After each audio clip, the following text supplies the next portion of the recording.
So episode 3, Dragon Ball Daima is out, and yes, I know my review is a little bit late. Typically I have this stuff out on Friday or early Saturday morning. However, I had things that went down on Friday, Saturday, Sunday, and this is the first chance I've had to come back and review it. So please don't give me a little leeway on that one. I do plan on making sure everything's out on normal times again, but hey, at least I'm getting the review out, right? So let's go ahead and talk about episode 3 in what it detailed. So in episode 3, we finally made it to the demon world. Goku, Glorio, and Supreme Kai are finally in the demon world. We saw them meet up with the warp fish, go through the warp fish. They arrived in the demon world. They found out a couple things about the demon world, which were really interesting and really unique and fun. And I like the wackiness that Toriyama created with the warp fish. Where when they entered the demon world, they entered out the butt end of the fish. Is it crude, old school humor? Yes, but is it very Toriyama? Very, very much so. And also, while they were in the demon world, they realized that the air is extremely thick and heavy, and it makes them feel heavy. And Glorio points it out as that's the gas that's leaking from the volcanoes. And because of that gas, it does make everything around them feel very heavy. So it's not just like a unique smell type of thing. They literally are physically being affected by the gas, by the floating volcanoes that are up in the sky. So all that heavy smoke and atmospheric pressure comes down from these mountains, puts a lot of pressure on them. So Goku has to get used to fighting in this more pressurized area. Again, his smaller body. In his adult body, it wouldn't be an issue, but in the smaller body, he has to make that adjustment. And so I'm sure once we get an episode or two in more from this, by episode 5, Goku should be pretty easily comfortable with the atmosphere. Probably by episode 4, if we're going to be honest. But this episode confirmed a couple of different things, which I found very interesting. But the first one that I want to talk about is the fact that this episode confirmed everything I said from the previous review. There are 3 demon worlds in the demon realm, and they're all controlled by 3 different people. Goma controls Demon Realm 1. We don't know who controls Demon Realm 2, but Demon Realm 3 is controlled by a king named King Kadan. That's the king that sent Glorio to get Goku so that they can deal with Goma. So it's clear that at least the Demon King from World 3, World 3, does not like Goma.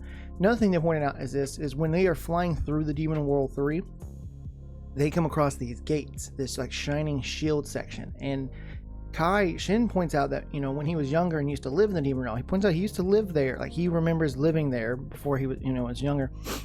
Before he left, you could travel through that cavity all the way through to each demon world. Demon world 3, 2, 1, all the way back up. Like, you could travel back and forth between them easily. But before he left, when he was young, someone had put that light shield, as they said it, across it. So you can't enter through that chasm anymore. You have to go through the warp gates, and you can only go through the warp gates if you basically have the permission to do it, and you can only go to world 1 and world 2 if you have specific permission. If you're leaving from world 3, you can't go to world 1 or 2 unless you have specific permission, or you're from world 1 or 2. World 1 and 2, they can freely go to 1 and 2, but 3 can't go to the other 2 unless they have specific permission, which is something Glorio has. Glorio pointed that out, that, hey, I work in Demon Realm 1. And when Shin asked him, he's like, what do you do? He's like, a couple things here, a couple things there. He won't tell. So probably some bounty hunter type of things, or he probably does some shady stuff that he can't tell the Kai, which is weird that you wouldn't want to tell the guy you're helping what exactly you do, but I don't think that means Glorio's bad, at least not yet. I just think there might be some things that Glorio does for his job that he definitely knows the Supreme Kai will frown upon, thus making him harder to trust. And he needs them to trust him right now because he's bringing them to King Kadan of the 3rd realm. So, I don't know if we're ever going to see Demon King 2. I'm going to call him Demon King 2 for now. We don't know if we're going to see him or not. I would assume we probably will at some point. So be prepared to see Demon King 2 if we ever go to Demon Realm 2. Which, theory on this one real fast before I move on to the next point I will talk about. I think what will end up happening, probably not, but what I think will end up happening as a gag, that because Kibuto was not able to get the information from Shin about the passcode and the information when they arrive to the warp gate with him, Vegeta, Bulma, and Piccolo, because we see them in the intro, we know they're going to be there. They're going to end up putting in, say, the wrong code, quote unquote, but it's going to be the right code to get them through the warp gate and into World 2. So they're going to end up in World 2 by accident, and eventually they'll make their way to Goku and everything. But that's just a theory. It's just a theory. I think it's going to be funny how they're going to end up on they're going to end up in both different worlds before they re-merge back together as a team. So will I be right? Who knows? Well, can I see Toriyama doing something like that? Absolutely. Also, now, back to some of the things. Another thing that Glorio pointed out while we were traveling through the third realm was he called Supreme Kai a Glind, G-L-I-N-D, and he said, your kind, Glinds, are from the Demon Realm 2, and your sophisticated, elegant kind would never come to Demon World 3. I don't see why you would ever come here, because Shin points out that he doesn't really remember anything about Demon World 3. In fact, he says, this is my first time in Demon World 3, so I don't know anything about it. He goes, and that's when Glorio calls him, well, you're a Glend. Your kind's so sophisticated and elegant, I don't see why you ever would come to Demon World 3. It's beneath you. So there's definitely a little bit of animosity between Glorio and Shin, not in terms of like working together, but because Glorio knows the type of people that Shin's people are, and he doesn't like them because of their arrogance and their stuck-upness. Now again, Shin doesn't display that, but Glorio's like, you are these types of people, and that's kind of why you rub me the wrong way. Not you in particular, but it's your people, in which he again calls Glens. Now, is that trying to say that all the Kais that come from the Demon Realm are called Glens, or is he just referring to just like people of World 2? Is he just referring to all those of World 2 as Glens? I don't really know, because the way he phrased that, it seemed like he was talking about Supreme Kai and his type of people from the Demon Realm, but he also could be applying that to just people from Demon Realm 2. You know, he could just be saying that, you know, those of you from Demon Realm 2, you're very sophisticated, you're very stuck up, you're very arrogant in your ways, so I don't see any of you ever coming down here. So, again, is he calling Supreme Kai and the Kai type of species Glens, or just those from the Demon Realm 2?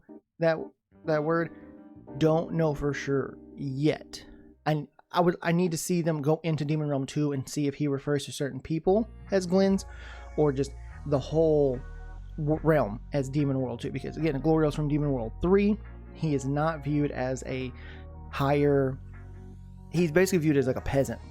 A dirty backwater peasant to those of Worlds 1 and 2. And that's just by the way he's describing it and talking it to Shin. Again, he's got no real issue with Shin as individual, because Shin's not showing him any animosity, but you can tell that Glorio has this little bit of disdain from someone like Shin, because Shin's from that realm, and he knows the people from that realm, and he knows how they are, and he knows how they will act and treat people. So he's fully aware of what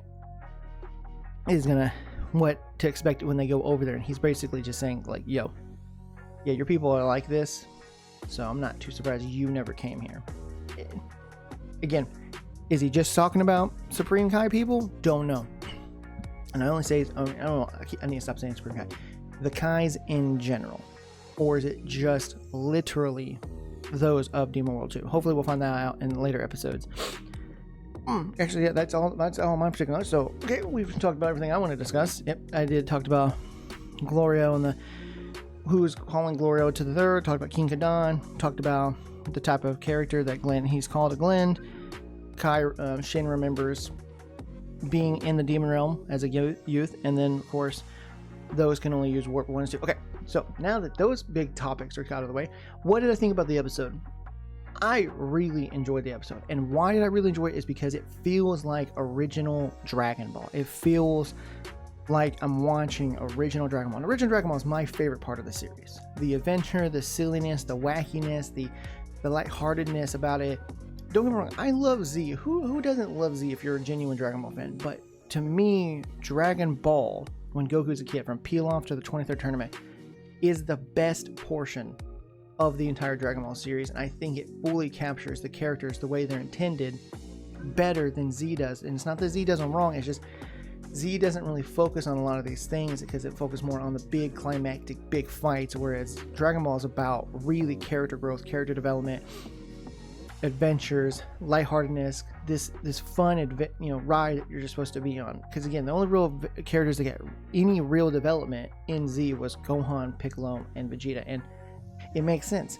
All of them basically were introduced in Z, except for Piccolo, but we only got a smidget of him in Dragon Ball. Because yes, Piccolo is not Piccolo, he's not Demon King Piccolo, he is his son. He literally calls him father in the manga. Demon King Piccolo refers to him as son. So even though Piccolo Jr. is shown and definitely has a whole arc basically in Dragon Ball, we don't get to see his full character story until Z. So that's why the character growth for those three are very important in Z, because that's really their time to shine for the story. But this is why I'm liking Daima the most, because it's going back to what I love most about the series. It is the fun, silly adventure. We see Goku and then pull up into this city where Glorio's like, hey, this is where we came down for the night, and then we'll take you to your my king in the morning. And while they're there, Glorio basically gets into a fight with the hotel manager, and motel manager trying to jip him out of more money. Glorio flashes in the gun and he was like, you really want to go? And he's like, oh, my bad, 5,000 or however much money, 5,000 for whatever it was. He goes, that's better. What about places to eat? And he's like, this place, go to the bar across the street. I'm sure they got food. And while they're over there, Goku orders 5 freaking hamburgers, or a Demon World hamburger. And not only does he eat all of them, while he's there, of course he does. While he's there, all the other demons in there recognize that Goku has the rounded ears, so they start attacking him. He's like, round ears, and they're going at it. And Glorio and Shin chime in, well, most of Glorio chime in to just kind of get people off of him, and they're like, okay, we're gonna go back to drinking and sitting here. You bring me more. And Goku fights everyone in the bar while still eating.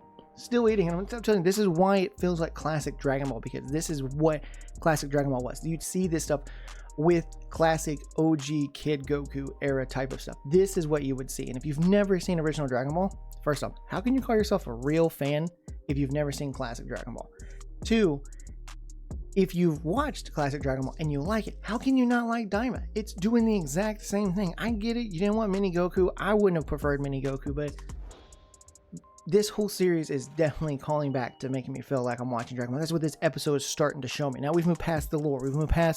Now we're doing like little pieces of lore as we move along the episode, because we had to do first episodes were just straight up dumps. We had to get the exposition dumps. We had to get the exposition out there. We had to get the lore. We had to get all the information out there. We had to do that, which is typical storytelling. We had to get there so we can move along. And now moving forward, we're going to be at like little pieces as we move along with the story, which is perfect. Dragon Ball Daima, it feels like a kid again. That's what I felt like watching Goku fight those guys in the bar while he was eating. And all the clips, the fighting scenes, pretty much a lot of the stuff we saw from the first 2 trailers that came out. Those scenes with him grabbing them pots, fighting against them, slamming them into his head. Absolutely right on line with classic Dragon Ball.